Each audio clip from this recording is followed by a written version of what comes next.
Hi, I'm Bill Redelmeier from Southbrook Vineyards.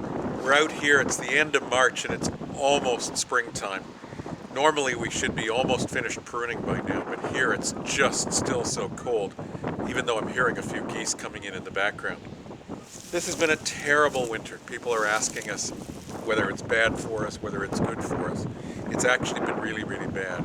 We've had 5 separate incidences where the temperatures were below -20. We don't know quite what the effects are going to be on the vines. So what we're doing right now is going through and pruning. You have to do that every year. The lush growth, which last summer ran along here and up to the top wire, has to be cut back to 4 or 5 buds on 2 different canes.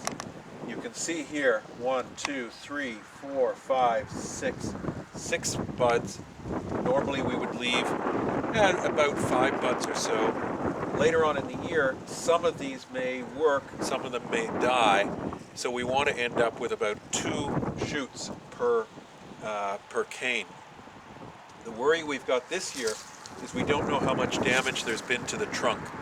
So what we're actually going to do this year to make up for it is to crop at a little lower rate than we normally would and bring some new shoots up from the very bottom. And that way, if this trunk has died, we're going to be able to replace it. We should be back into normal business by 2015. There's a lot of people going to be very short of wine this year in 2014. We'll see how it goes. We've got our fingers crossed. We're hoping that it's not as bad as it might be. You know, I said we were trying to protect ourselves, trying to make sure that next year's crop was really good. One of the worries is that if the cane has died, as I talked about in the last one, what we want to do is we want to bring new shoots up from down below to produce a new one. So what we're doing here is quite different. We've actually cut the top off of this, the whole top. That's where it was. Those are the canes from last year.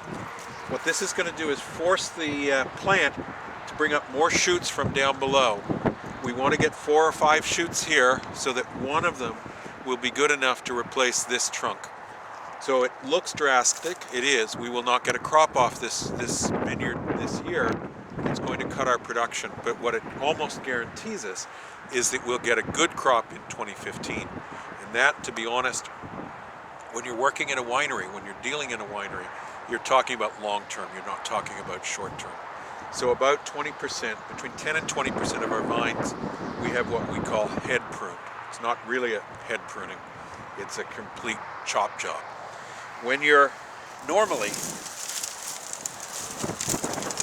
this is what you would be dealing with. So that's where the top was. These are all the shoots that came out last year. Normally you would cut it down, as we did in the last vineyard, to 2 of these. That's what next year's crop was going to be. Instead, we're replacing this trunk completely.